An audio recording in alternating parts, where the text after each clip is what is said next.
Massive evacuations are happening this hour in southern Ukraine. An important dam on the Dnipro River destroyed overnight.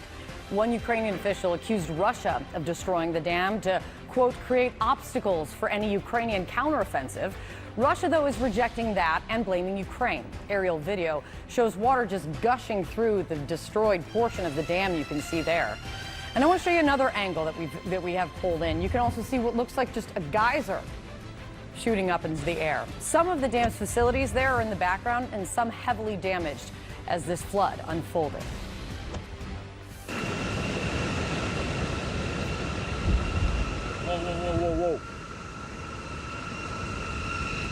Whoa. Вот это ни хера земля под ногами затрясает. So flooding is now hitting the roads and neighborhoods downriver in Kherson. More than 800 people have been evacuated from there. One Ukrainian official said 16,000 people on the west bank of the river are now in a critical zone. For their part, Russian officials are downplaying the impact of all of this, saying that there is no threat. Let's get the latest from the ground. CNN's Sam Kiley is in Kharkiv, Ukraine for us. Sam, what's the very latest that you're hearing about all this?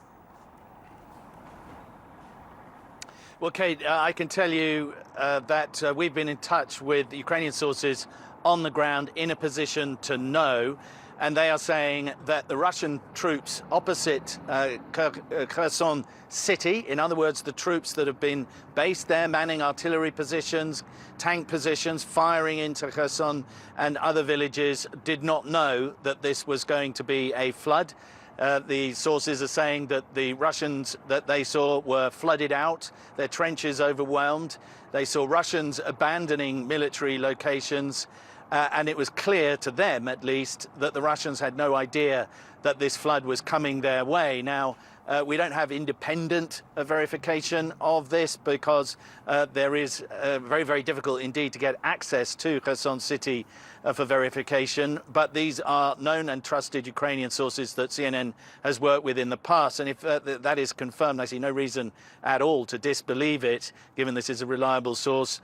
Then it gives greater credence to the idea that this is actually worse for the Russians than it is for the Ukrainians. That doesn't mean, ultimately, though, that the Russians were not responsible for what happened at the dam, because the dam had been under Russian possession. It had been in extreme danger as a consequence of very heavy overloading, overpressure from the lake behind it, as a consequence of the Russians not allowing sufficient amount of water through that dam before. It had been showing signs that it might breach in the last day, since May the 28th, with signs of breaching with water going over the top, and now it has been entirely breached with this disastrous flooding downstream. Kate? Yeah, a lot of questions still, as you're offering very important context around all of this, of what is behind, what caused, if there is someone to blame for what we're seeing unfold right now. But it's very much developing as we speak. Thank you so much, Sam. Sarah?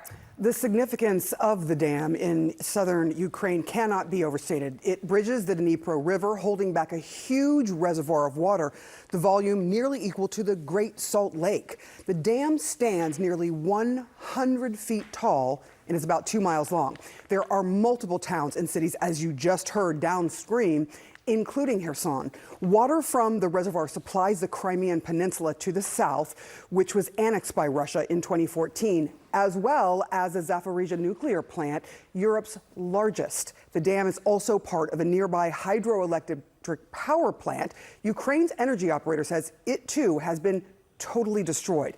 This could make Ukraine's energy problems even worse than they already are. Russian forces have consistently targeted Ukraine's electrical grid since the start of their unprovoked invasion. John? So, Sarah, let's talk about the military significance of this region so people know the area we're talking about here. We're talking about southern Ukraine. I can push in now specifically on the river. You can see the river flowing right here. This is the dam, and this is Kherson, that city in the south, now controlled by Ukraine. For a reference point, here's the nuclear power plant. It is upriver from the dam, which is why people don't think it is a major concern right now. But when you're talking about the military significance of this much more, you can see that the Dnipro River is literally the dividing line between Ukrainian-held territory and the Russian-occupied territory in the south. The Russians have been in Crimea for several years, and they've occupied this region in red now for a year. Joining me to talk about what all of this means, CNN military analyst, retired Air Force Colonel Cedric Leighton. So, Cedric, this is the Russian-occupied territory here. This is where Ukraine is in control. How does this dam being destroyed, this region here being flooded in particular, how does that affect the counteroffensive that we all expect to be coming, or maybe have already started, from Ukraine? Yeah, John, that's going to be a huge issue for both sides, actually. And as you heard in Sam's reporting, there's an impact on the Russian side as well. But for the Ukrainians, this is going to be big because they probably counted on being able to go across the Dnipro River, using amphibious vehicles so that they could actually go into the Russian-occupied areas of southern Ukraine.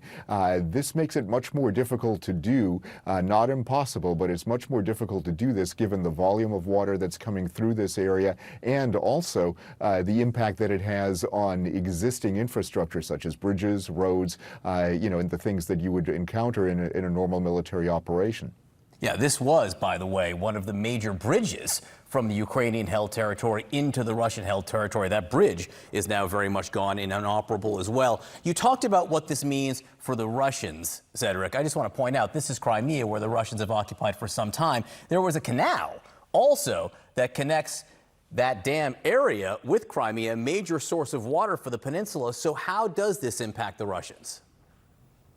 So as far as the Russians are concerned, you're exactly right, John, in pointing out that the canal that supplies water to Crimea is a critical source for them. Once that supply is cut, that really makes it hard for them to sustain the civilian population in large parts of Crimea. It also means that the military piece is also, kind of tenuous at this point in Crimea as well for the Russians. And then the other thing that, of course, has to be considered is the impact on the Russian forces that are actually on the eastern bank or southern bank of the Dnipro River. And that, for them, it's going to be very tough because apparently they did not know that this was going to happen.